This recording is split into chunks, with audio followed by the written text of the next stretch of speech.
Hello बच्चों, कैसे हैं आप लोग?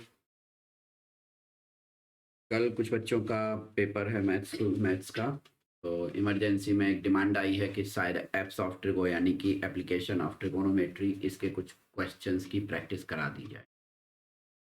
नाइट काफ़ी हो चुकी है बट स्टिल कोई बात नहीं। एक दो कुछ क्वेश्चंस हैं जो मतलब बिल्कुल बेसिक क्वेश्चन है, चूँकि ऐसा लग रहा है जिन बच्चों ने डिमांड किया कि उन्होंने एप्लीकेशन ऑफ ट्रिगोनोमेट्री बिल्कुल नहीं पढ़ी है। तो मैं कोशिश करूंगा कि कुछ ऐसे क्वेश्चंस कराऊं जिससे कम से कम आप लोगों को एक हल्का फुल्का रफ आइडिया लग जाए और आप लोग क्वेश्चन आए तो उसको पढ़ के करने की कोशिश कर सकें। ठीक है, ओके। तो अभी तक हम लोग 4 आरटी कंप्लीट कर चुके हैं। ठीक है, आरटी 5 मैं डाल दूंगा, ठीक है, जो ट्रिगोनोमेट्री के ऊपर बेस्ड है।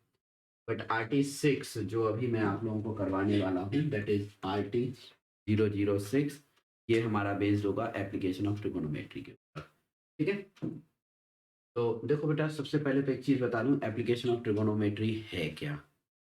ठीक है, आपने angle of elevation, angle of depression, ये सब पढ़े होंगे। ठीक है, परपेंडिकुलर क्या होता है, एंगल कैसे फाइंड आउट करते हैं, लेंथ कैसे फाइंड आउट करते हैं, इन सब चीज़ों के बारे में आपने आइडिया लगाया होगा। ठीक है, बट उसका जो रियल लाइफ में यूज़ है, बहुत सारे बच्चों के एक दो कुछ ऐसे वीडियोस भी वायरल हैं।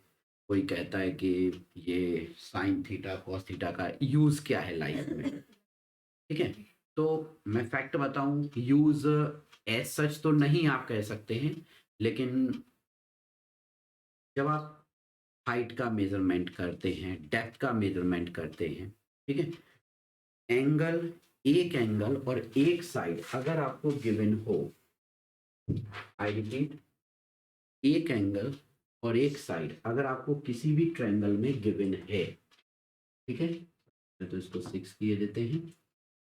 जैसे यहां देखिए,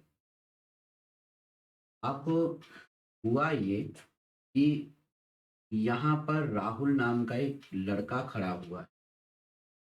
ठीक है, क्या नाम है लड़के का? राहुल। और यहाँ पर एक लड़की खड़ी हुई है, अंजलि। ठीक है, सुंदर सी लड़की है, बाल बनाए देता। ठीक है, राहुल की जो हाइट है, ये ग्राउंड सरफेस है।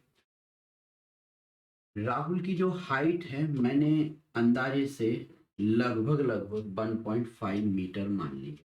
इतनी ज्यादा हाइट होगी नहीं, फिर भी एक रफ आइडिया। ठीक है, अब मुझे आप लोग जरा लॉजिक से सोच के बताइए कि राहुल अंजलि को देखने के लिए अपनी आंखों को ऊपर की तरफ, अपनी गर्दन को ऊपर की तरफ करेगा या नीचे की तरफ करेगा? ठीक है, वो यहां खड़ा हुआ है और उसको अंजलि को देखना है, अंजलि काफी हाइट के ऊपर, तो वो ऐसे कुछ देखेगा। यानी जो वो एंगल बनाएगा, वो एंगल के लिए अपनी गर्दन को एलिवेट करेगा। ठीक है, ओके। तो इस तरीके का जो एंगल होगा, सपोज दैट थीटा, और मैं इस थीटा को 30 डिग्री मान के चल रहा हूं इस एग्जांपल में। ठीक है, तो ये एंगल ऑफ क्या कहलाएगा? एलिवेशन कहलाएगा। हाँ, मैंने ऐसा मान लिया कि ये 30 है। ठीक है, अब मुझे एक बात बताइए, मुझसे ये पूछा गया कि अंजलि जिस खिड़की से बाहर की तरफ देख रही है, उसकी हाइट ग्राउंड लेवल से कैलकुलेट करना है। ओके, ये जो पॉइंट है और ये जो पॉइंट है, ठीक है, यहां पर आई है। किसकी आई है? राहुल की जो आंख है वो यहां पर है। ठीक है, देखिए, ऐसे कुछ एक आंख बना दी जाती है। ठीक है, यहां से राहुल देख रहा है। ठीक, तो जो एंगल ऑफ एलिवेशन है वो 30 डिग्री निकला। अब देखो मुझे क्या क्या मिल गया, मुझे एंगल ऑफ एलिवेशन की वैल्यू मिल गई 30, यानी मुझे एक एंगल मिल गया। ठीक, मैंने कहा कि राहुल जिस पॉइंट ए पर खड़ा हुआ है, उसकी अंजलि का जो टावर है जिसकी वो विंडो में खड़ी हुई, वहां तक की जो डिस्टेंस है वो 100 मीटर है। अब तुम लोग कहोगे यार ये कैसे पता? ठीक है, डेटा है, ले लिया मैंने। ये जो 100 मीटर की मेजरमेंट है ये इजीली मेजरेबल है। कैसे? आप आराम से इंची टेप से भी नाप सकते हो, फीते से नाप सकते हो, या वेलोसिटी, डिस्टेंस और टाइम का यूज करके बाइक से या कार से जाके कैलकुलेशन कर सकते हो। मतलब ये आसान है। लेकिन आप क्या अंजलि के यहाँ से लेके यहाँ तक के टावर की जो हाइट है वो मेजर कर सकते हो? तो इस पर्पस के लिए ट्रिगोनोमेट्री का, अगर राहुल को ये पता है कि मुझे कितनी बड़ी रस्सी चाहिए पड़ेगी जब जाके मैं अंजलि के पास पहुंचूंगा, तो भाई वो करने के लिए वो क्या तरीका लगाएगा?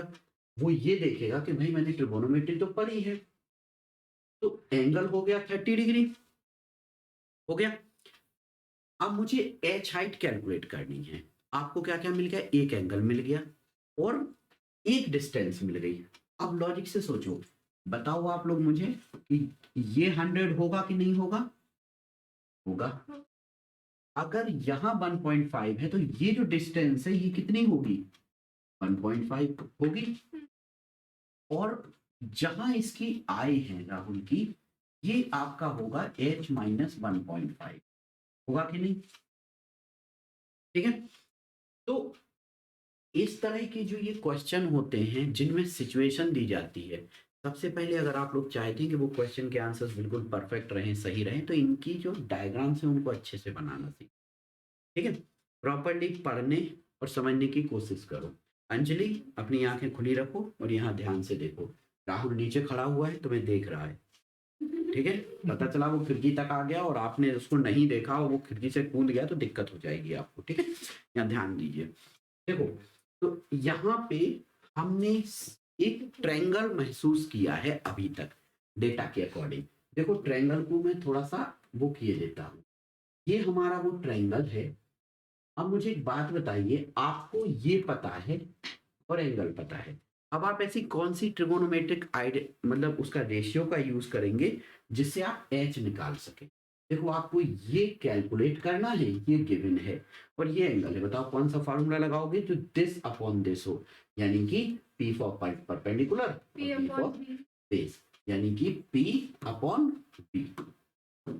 इसकी वो लगा रहे हैं P अपॉन B। ये किसकी वैल्यू होती है? टेन थीटा की।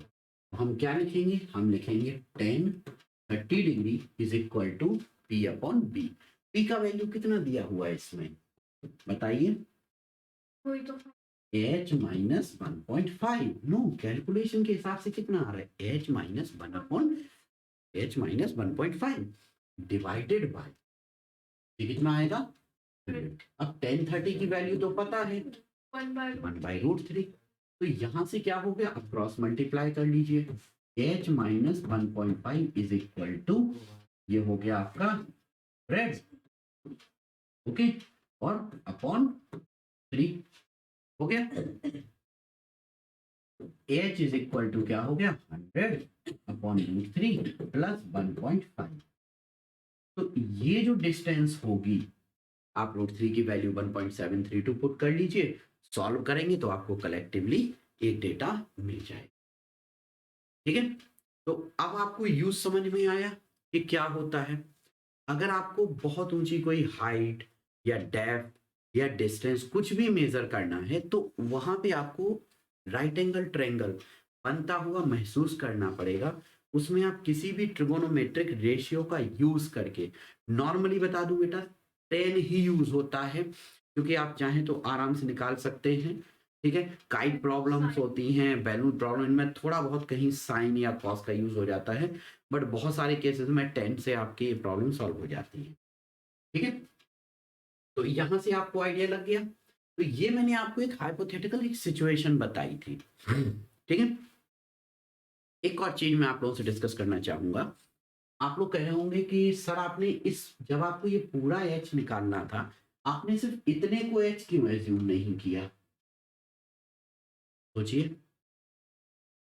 ये मैंने भाई 1.5 मेरे पास है, ठीक है, और मैं सिर्फ यहां से यहां तक की डिस्टेंस को अगर एच एज्यूम कर लेता तो मेरा ये वाला स्टेप थोड़ा छोटा हो जाता, होता। बट नहीं बेटा, प्रॉब्लम पता है क्या है? जब आप सॉल्व करते हो और एच की वैल्यू आ जाती है, आप बड़े खुश हो जाते। आप कहते अरे वाह, मेरे जो टावर की हाइट है जिस पे अंजलि बैठी है उसकी हाइट इतनी है, और आप पता है अपना आंसर यही छोड़ देते 100/√3। 1.5 को ऐड करने ही भूल जाते हैं लोग, क्योंकि एक्चुअल जो टावर की हाइट है वो ग्राउंड लेवल से थी, ना कि उस जो राहुल है उसकी हाइट के ऊपर से। होप यू अंडरस्टैंड, समझ में आ गया होगा आप लोगों को। कोई दिक्कत है किसी को, कुछ पूछना चाहते हो? अंजलि, मुलाकात हो गई राहुल से? हो गई, वेरी गुड। तो काफी हाइट है ऑब्वियसली, ठीक है। चलिए अब वापस आते हैं एक लाइव क्वेश्चन पे। एनसीईआरटी की बुक ओपन कर लीजिए आप लोग। हम एनसीईआरटी से एक क्वेश्चन लेते हैं, ठीक है। ये आपकी एनसीईआरटी की बुक है, अच्छे से इसकी बेसिक रीडिंग कर लीजिएगा। एंगल ऑफ एलिवेशन क्या होता है, एंगल ऑफ डिप्रेशन क्या होता है, हॉरिजॉन्टल लाइन क्या होती है, ये सब आपको पता होना चाहिए, ठीक है। अगर नहीं पता है तो किसी दिन जो ट्यूटोरियल मैं बनाऊंगा इसका, वहां आप देख लीजिएगा, ठीक है। चलो एक बेसिक एग्जांपल लेने की कोशिश करते हैं। एग्जांपल नंबर 1, इस क्वेश्चन को सॉल्व करने की मैं आपको तरीका बताता हूँ। आप लोगों को इस क्वेश्चन को सॉल्व करना है, ठीक है। देखो, सबसे पहली चीज की जो डायग्राम है वो रियलिस्टिक होना चाहिए। कैसा होना चाहिए? रियलिस्टिक होना चाहिए। उसमें जो कैलकुलेशन जाएगी आपकी, जो दिखे, कोशिश करो जिसकी ड्राइंग बहुत अच्छी है, सुंदर है, वो इस चैप्टर से टीचर के ऊपर एक अच्छा इम्पैक्ट क्रिएट कर सकता है, ठीक है। आप जो फील है जो उसमें क्वेश्चन में जो दिया हुआ है उसको बना सकते हो। जैसे देखिए, इस क्वेश्चन को मैं पढ़ने की कोशिश कर रहा हूँ। अ tower stand vertically on the ground. Obviously सिर्फ एक या दो ऐसे क्वेश्चन होंगे जिनमें टावर थोड़ा सा लीनिंग टावर वाले पैटर्न में आएगा। तो चलो करके देखते हैं। दिस इज क्वेश्चन, पढ़ते हैं। एक टावर है, मैंने इसको बनाया अभी, तो मैंने यहाँ पे उसको लिख दिया टावर। एक टावर है जो वर्टिकली यानी कि making an angle 30 degree from a point on a ground 15 meter away from the foot of the tower. तो भाई ये क्या है? ये टावर का फुट है, ये उसके पैर है। यहाँ टावर ग्राउंड से अटैच है, तो यहां से 15 मीटर यानी 15 मीटर अवे एक पॉइंट है ए, ठीक है। Okay, the angle of elevation of the top of the tower is 60 degree. Angle of elevation मतलब यहां पर कोई खड़ा है और वो एलिवेट कर, ये जो एंगल ऑफ एलिवेशन है ये कितना है? 60 डिग्री है, समझ गए। अब आप लोग बेटा एक चीज ध्यान से सुनो। अब आप में से कई कहेंगे सर जी ग्राउंड फुट तो आपने ये बना दिया टावर का, और बेचारे आदमी की हाइट यहाँ पे आपने 0 ले ली। तो बेटा इस क्वेश्चन में जो हाइट ऑफ द पर्सन है वो नेग्लिजिबल है, वो पहले से ही आपको बता रही है। पूछो क्यों? क्योंकि जो आई है ना, वो आई यहाँ पर है, समझ गए। तो जो आई है वो यहाँ पर है, यहाँ पे जो ह्यूमन हाइट है वो नेग्लिजिबल। होप ये क्लियर है, समझ में आ गया। अब मुझे एक बात बताओ, उन्होंने आपसे क्या पूछा? Height of the tower. तो आप क्या लिखेंगे? Late the height of the tower is h।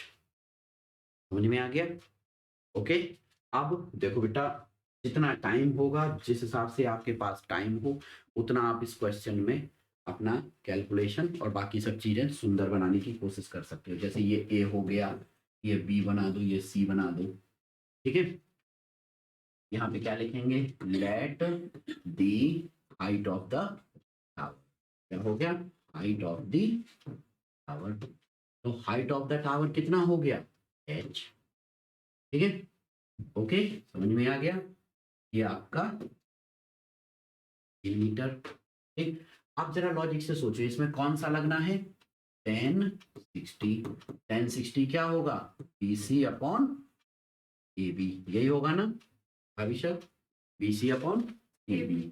BC हो गया h और ये हो गया 3, हो गया। 1060 की वैल्यू √3, तो h कितना आ जाएगा आपका? 15√3 मीटर। ये आपका याद रखिएगा, मीटर हो तो मीटर, सेंटीमीटर हो सेंटीमीटर, किलोमीटर हो किलोमीटर। मेजरमेंट का जरूर ध्यान दीजिएगा। एटलीस्ट जो 1 मार्क होते हैं वो आपके गलत होने के चांसेस इसमें आ जाते हैं, ठीक है। तो आ गया ना। अब अगर बुक आपको दे देती है कि √3 की वैल्यू तो 15 इंटू 1.732 मीटर, ये पुट करके भी आप अपना आंसर कैलकुलेट कर सकते हो। समझ में आ गया? ठीक है, मैंने आप लोगों को एक फॉर्मूला सिखाता हूं, मान के जो लिया वो निकाल दिया। ये फॉर्मूला कहीं नोट कर लीजिएगा, मान के लिया निकाल दिया, ये आपको इस चैप्टर में बहुत हेल्प करने वाला है। ठीक है, तो ये क्वेश्चन समझ में आ गया। आगे एक और अगले क्वेश्चन की तरफ चलते हैं। ठीक है, निकाल दिया उसके बारे में हम आपको बताएंगे अभी, उसका एक्चुअल पर्पस क्या होता है। चलो अब बताओ कौन सा क्वेश्चन समझना चाहते हो। Question number 7। क्वेश्चन नंबर 7 पे आ जाए डायरेक्ट, इसके ऊपर के सारे हो गए हैं। हाँ। गुड। तो क्वेश्चन नंबर 7, वैसे 6 भी अच्छा क्वेश्चन है, अगर आप करना चाहो तो 6 पहले कर लो, 7 तो फिर भी मतलब उसमें है। एग्जाम्पल क्वेश्चन क्वेश्चन सीधे एक्सरसाइज में आ जाए। हाँ। ठीक है, तो भाई चलो क्वेश्चन नंबर 6 करना है। करा दो भाई 6 भी काफी अच्छा है। चलो अंजलि, क्वेश्चन नंबर 6 नोट करिए। ठीक है, ओ लो, जो समझाया था ये तो वही हो गया। और काफी हद तक जो एक हाइपोथेटिकल सिचुएशन लेके चल रही थी ये वही है, बट कोई बात नहीं। नाउ अब हमारे पास डेटा है इसका प्रॉपर, इसको हम लोग अच्छे से करने की कोशिश करते हैं। ठीक है, ओके। नाउ नोट कर लो, आप ही का फायदा होगा बेटा। नींद आ रही है, बहुत बढ़िया। देखो बेटा, 1.5 मीटर टॉल एक लड़का है जो distance of 30 meter tall building. देखो भाई क्वेश्चन तो फिर भी वही मुझे लग रहा है। यहाँ देखिए, ये है 1.5 मीटर। 1.5 मीटर क्या है? 1.5 मीटर एक लड़का है, एक बॉय है। क्या है? बॉय है। ठीक है, 1.5 मीटर काफी लंबा चौड़ा है, 30 मीटर टॉल बिल्डिंग पे है। ये 30 मीटर टॉल हो गया। यहाँ पे लिख देना ये क्या है? UILDING हो गई। ठीक है, the angle of elevation of the eyes of the top of the building is increased this जब वो बिल्डिंग की तरफ चलना शुरू कर देता है। ठीक है, अभी देखिए वो जो बॉय है वो यहाँ है, लेकिन वो जैसे ही यहाँ से लेके यहाँ आता है, मतलब जैसे ही वो x डिस्टेंस, आई थिंक यही डिस्टेंस कैलकुलेट करवा रहे होंगे। हाँ, वॉकिंग डिस्टेंस कैलकुलेट करवा रहे हैं वो। तो देखिए हमने x एज्यूम कर लिया, तो हुआ क्या कि देखिए ये तो बॉय की हाइट होगी जो ये थी, है ना। अब यहाँ से उसका जो एंगल ऑफ एलिवेशन है, एंगल ऑफ एलिवेशन कितना है अभी? 30 डिग्री है। यहाँ पर एंगल ऑफ एलिवेशन कितना हो गया? 30। पर जैसे ही वो एक्स यहाँ पहुंचा, उसकी जो अब आई थी वो यहाँ आ गई है, तो यहाँ से उसका एंगल ऑफ एलिवेशन कितना हो गया? 60 डिग्री हो गया ना। एंगल ऑफ एलिवेशन हो गया 60 डिग्री। क्लियर?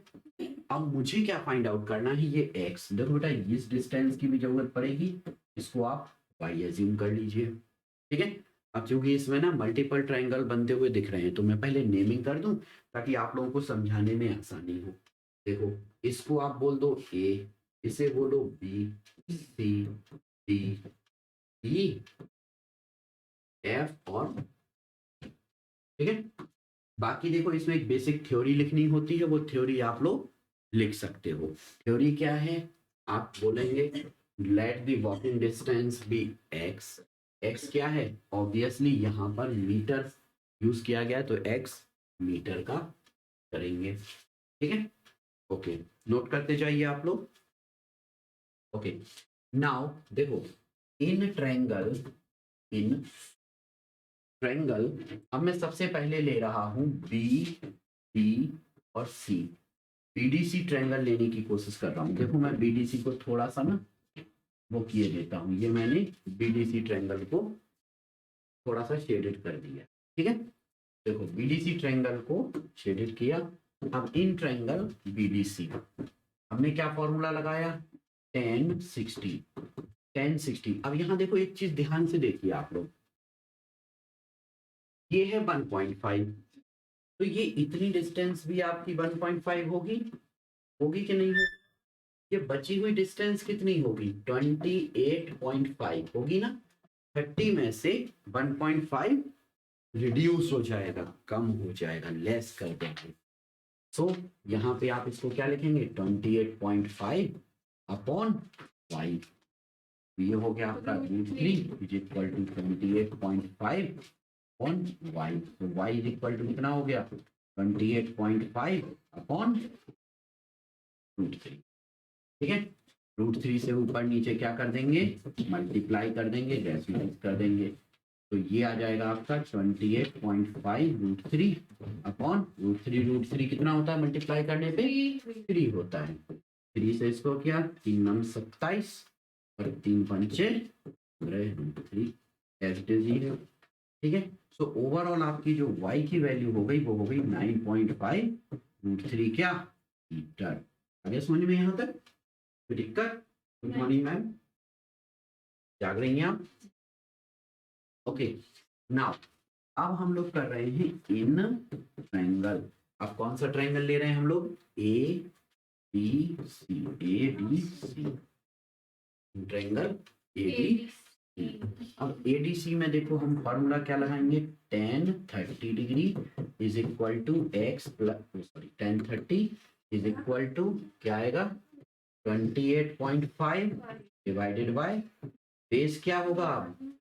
देखो इसका बेस था y और इसका बेस होगा ac, ac यानी x प्लस तो हमने x y।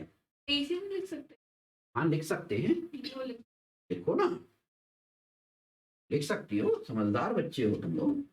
1/√3 is equal to 28.5 on x plus y। Cross multiply कर दीजिए। अब जैसे ही आपने क्रॉस मल्टीप्लाई किया क्या हो गया x प्लस वाई, डेटा यहाँ ले जाइए, इज इक्वल टू 28.5 √3 होगा। अब देखो y को इस तरफ भेज दीजिए तो x इज इक्वल टू कितना हो गया 28.5 √3 माइनस 9.5 √3। सब्ट्रैक्ट कर दीजिए 0.5 हो गया 9, कितना आ रहा है आपका 19.0 √3, क्या यही आ रहा है 19 √3 मीटर। सही किया मैंने, देख लो। तो हमारा यहाँ पे जो हाइट ऑफ द बिल्डिंग है वो कितनी कैलकुलेट होके आ रही है 19 √3 मीटर। ठीक है, एक मिनट जल्दी देख लो, कुछ लोग बुक से चेक कर लीजिए आंसर ठीक है या नहीं है। अंजलि सही है 19 √3, ठीक है। हाँ √3 की जो वैल्यू है अगर देख लेना बुक में, अगर वैल्यू पुट करने के लिए बोला गया हो तो 19 √3 उसमें आप 19 इंटू 1.732 इससे मल्टीप्लाई कर देना, जो भी वैल्यू आएगी वो आंसर हो जाएगा। कितना है 19 √3। ठीक है, तो अब समझ में आया इस तरह का जो क्वेश्चन है वो कैसे होता है, कर सकते हैं। ठीक है, देखो बेटा मैं अभी एक चीज आप लोगों को बता दे रहा हूँ कि मैं थ्योरी नहीं लिखवा रहा हूँ इसमें। थ्योरी आप लोग अपने आप जरूर लिख लेना पेपर में। अगर आपने थ्योरी नहीं लिखी तो डेफिनेटली आपका टीचर आपका 1 मार्क कट कर सकता है। प्रॉपर इन्फॉर्म करेंगे, प्रॉपरली बताएंगे। आ गया समझ में? ओके, आगे बढ़े अगले क्वेश्चन की तरफ। एक मैं क्वेश्चन अपनी तरफ से देख लूं, आप 8 अगर 9 10 11 12 कोई भी उठा आई नो आपको सारे क्वेश्चनों में डाउट है बट देख लेता हूँ। ये तो कुछ वैसा ही क्वेश्चन है जैसा कर रहे थे। एक और काफी नहीं करा तो मैं सारे दूंगा। हाँ ये वाला एक जो क्वेश्चन है इसमें और भी हैं कुछ question. Angle of elevation top 4 है 9 कॉम्प्लीट। हाँ ये वाला क्वेश्चन देख लीजिए, आपके पेपर में ना ये वाला क्वेश्चन आने के चांसेस मुझे लग रहे हैं। ठीक है, देखिए क्वेश्चन नंबर 16 ये लास्ट क्वेश्चन होगा इसका। ये है आपका आरटी नंबर 6। ठीक है, अंजलि क्वेश्चन रीड कीजिए ये वाला धीरे से। The angles of elevation of object are from 2 points of 4 and is of the same straight line which are the stop stop, ये जो अभी पढ़ रहे थे आप ये गलत तरीका है। आपको इसको बहुत रुक रुक के पढ़ना पड़ता है इस वाले क्वेश्चन को, ध्यान से समझिए। देखो कैसे, the angle of elevation of the top of the tower. So first of all आप एक टावर ड्रॉ कीजिए, ठीक है। ये आपने एक टावर बनाया, ठीक है। आप चाहें तो एक टावर को थोड़ा सा सुंदर सा रूप बना दीजिए। देखो ऐसे ऐसे लाइन बना दीजिएगा, यहाँ यहाँ यहाँ यहाँ यहाँ। देखो लगने लगा ना, थोड़ा बहुत काइंड ऑफ टावर लग रहा है हमारा, ठीक है। हम्म? हाँ, अब हुआ ये कि बातचीत मत करिए आप लोग, देखिए टॉप ऑफ द टावर, उन्होंने कहा इस टावर का जो सेंटर पॉइंट है वो ये है, ठीक है। तो देखिए आप क्वेश्चन पढ़ते हैं, angle of elevation of the top of the tower, मतलब ये टॉप ऑफ द टावर, ठीक है, from 2 points at a distance of 4 meter and 9 meter from the base of the tower. यानी कि यहाँ से 2 पॉइंट है, एक पॉइंट ए है जो है आपका 4 मीटर, दूसरा पॉइंट है बी जो है आपका 9 meter from the base of the tower. दिख रहा है ना, मैं बना रहा था तो नहीं गया था, मतलब ए से बी तक। ये मैंने मान लिया यहाँ पर सी, तो जो बेस ऑफ द टावर है वो सी है, सी से ए तक। देखो क्वेश्चन पढ़ते हैं, ध्यान से समझना। 2 points at a distance of 4 meter and 9 meter from the base of the tower। 4 meter and 9 tower के meter। बेस से 2 पॉइंट बन रहा है, जो एक है 4 मीटर और एक है 9 मीटर। आप समझे कहाँ से दोनों बेस ही है से? ना, 9 और 4 दोनों ही है, दोनों है, तो ठीक उसको है। ऐड नहीं कर सकते एक में? नहीं, उनने जो बोला वो समझो पहले, बेस ऑफ द टावर, यहाँ तक क्लियर हो गया, हाँ। ठीक है।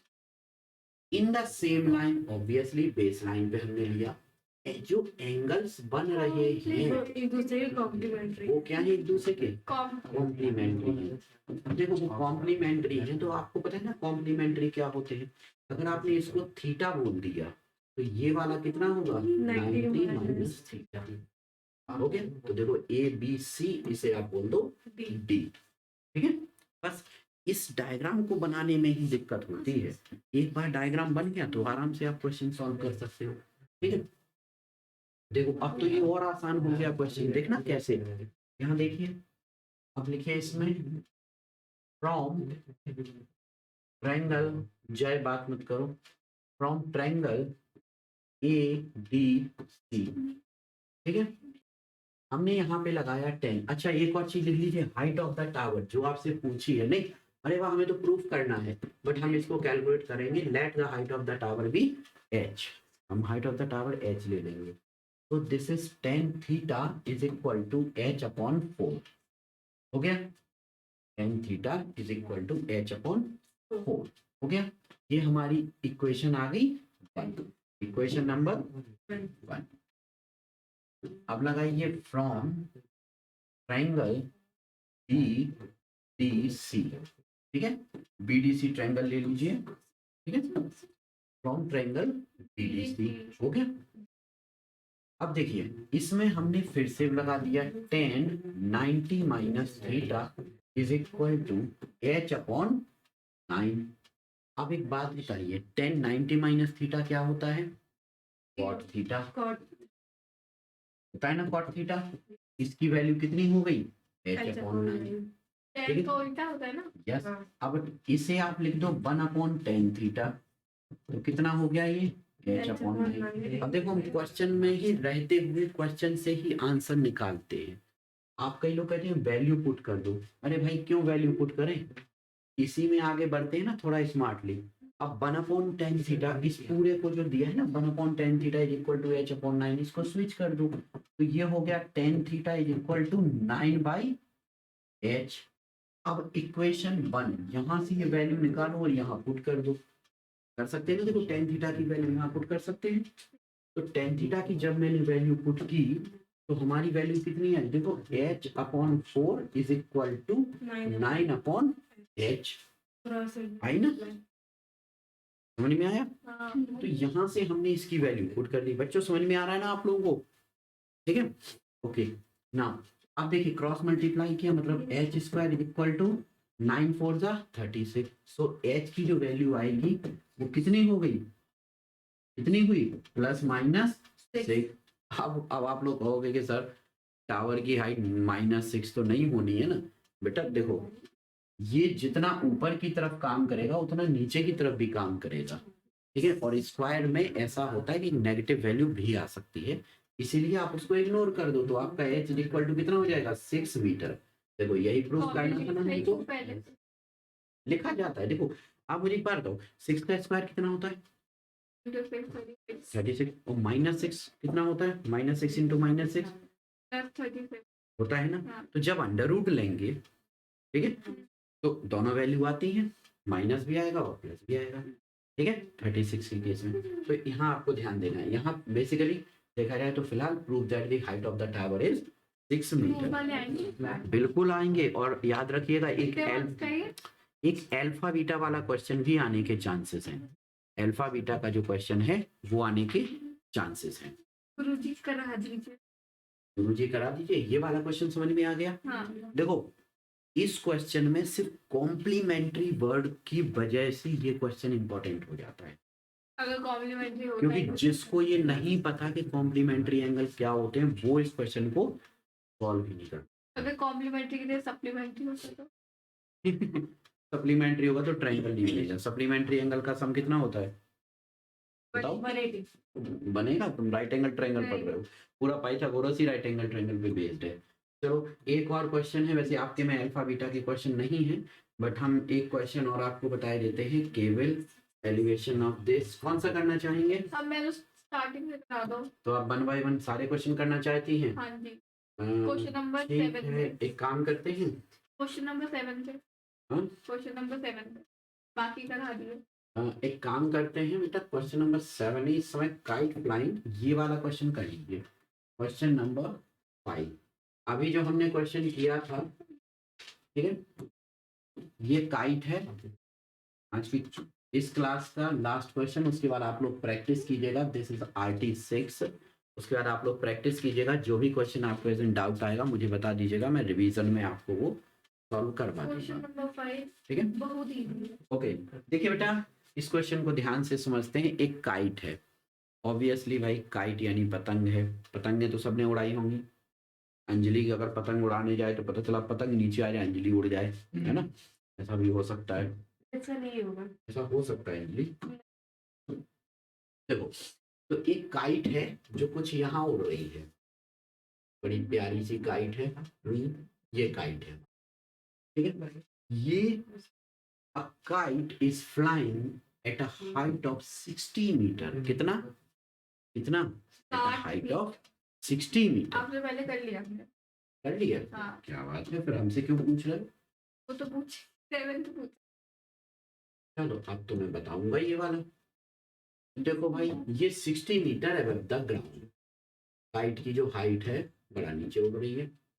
The string is attached to the kite is, ठीक है भाई, टेम्परेरी टाइड है from a point on the ground. मैंने ग्राउंड पे पॉइंट ले लिया A. The inclination of this is 60 degree. Very good. ये कितना हो गया? Inclination of string माने मतलब कि जो ये पतंग का जो धागा है वो जो एंगल से नीचे की तरफ जो एंगल बना रहा है ग्राउंड के साथ, वो कितना है? 60 डिग्री, ठीक है। नाउ हमें क्या बताना है? स्प्रिंग, यानी यहाँ पर सॉरी हमें स्ट्रिंग यानी ये एल फाइंड आउट करना है, ठीक है। तो आप क्या करेंगे? Let the ground distance is x। ये a हो गया, ये b हो गया, ये c हो गया, ठीक है। सारी थ्योरी लिख लीजिएगा। Let BC is the height of the- let the length of the string is L, ठीक है। नाउ फ्रॉम ट्रायंगल, कौन सा ट्रायंगल हम लोग ले रहे हैं? From triangle ABC। कितना आ जाएगा? अब देखो मुझे एक बात साइन बताओ, लेना है। क्या यहाँ पर हम 10 लेंगे? साइन लेना है। साइन से बताओ हमें क्या दिया है? हमें ये दिया हुआ है 60। और मुझे एक बात बताइए, दिस एंड दिस ये कौन सी कैटेगरी में आते हैं? किसमें आएंगे? किस ट्रिगोनोमेट्रिक रेशियो में आएंगे? चलिए हमने ले लिया sin 60 is equal to BC upon 60 upon L। है? हाँ हाँ ये साइन में दिस अपॉन दिस ही तो होता है, V upon H. अच्छा हाँ एक मिनट ठीक है? दे रखिए। ओके। मैंने बेसिकली हमें एच तो निकालना ही नहीं, हमें एच की तो जरूरत ही नहीं थी इसमें। अब साइन 60 हो गया √3/2 इंटू 60 अपॉन एल, एल को क्रॉस मल्टीप्लाई करके ऊपर कर दो, ये हो गया आपका 120 अपॉन √3, 40 रूट √3 से √3 मल्टीप्लाई कर दिया, आगे आगे खुदक रही हो। 40 जब क्वेश्चन नहीं आता तो रोने लगते हो हैं? तो आता है तो ये 40, सो एल कितना हो गया 40 √3 मीटर। मीटर। अब वो अगर √3 की वैल्यू आपको दे देते हैं 1.732, तो आप उससे उसकी वैल्यू निकाल सकते हो।